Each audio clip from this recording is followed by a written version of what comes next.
When you lose as a coach in the NFL, everything's something to somebody, no matter how frivolous.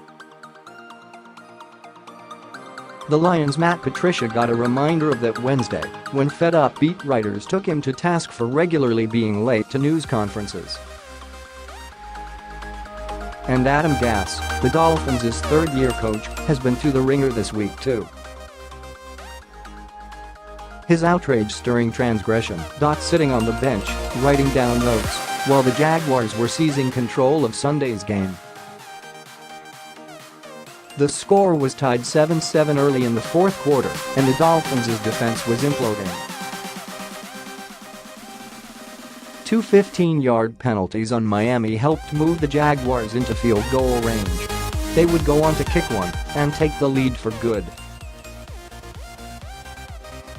CBS broadcast cameras, as they often do, sought out the head coach. They found Miami's away from the action, collecting his thoughts and scribbling them down as he sat alone. The image, admittedly jarring, was enough for Gase's detractors to pounce in real time on Twitter and then later on TV and talk radio. Gase explained himself on Monday and then again Wednesday when he went a step forward. After laying out his rationale, "I'm trying to get the next series going so I can tell the guys, here's what's coming.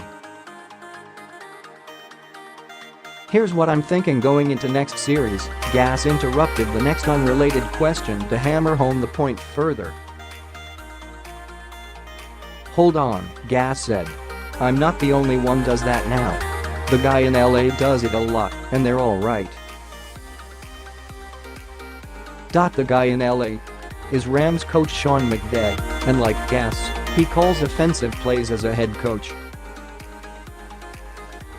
But there's a crucial difference. The Rams have the league's #2 offense and are a win away from a first-round playoff bye. The Dolphins are 30th in yards and will miss the postseason for the 15th time in 17 years. Or put another way, no one wonders if McVay has too much on his plate. But Gase doesn't get the benefit of the doubt. Some have even called on him to hand over his offense to an empowered coordinator. The scrutiny will only increase in 2019, assuming Gase returns, as is the plan. Year 4 could be a defining one for Gase in Miami, and barring a shocking reversal, expect him to call the offensive plays again. "We haven't had a lot of mismanagement of games," Gase said. "We've got a lot of people that are involved in game day management. I just have to make a decision. We're talking through stuff all the time." When asked what he's learned about managing his time and attention of Sundays, considering all for which he's responsible, Gase replied, "Yeah, it slows down the more you do it. Year 1 to now is, I can't even imagine if I was able to go back and watch myself in year 1 compared to now. It was probably a nightmare in year 1. 2 more bits of clarification on this matter, which has gone national. 1. Gase is usually away from the bench, near the sidelines when the defense is on the field, Ryan Tannehill said. Cameras caught him in a rare moment on the bench. We'll convene if we have anything that we need to adjust going forward, Tannehill added. And 2. He insists he is always involved in the moment, even if the visuals suggest otherwise. Just remember, it's not hard to see, Gase said. I'm on the headset with the defense. I can hear everything. I can see what's going on. There's pretty big screens on the field.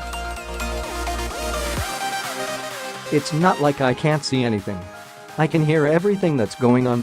It's telling that Tannehill still has Gase's back, even though it's been reported and widely assumed that the Dolphins will have a different starting quarterback in 2019.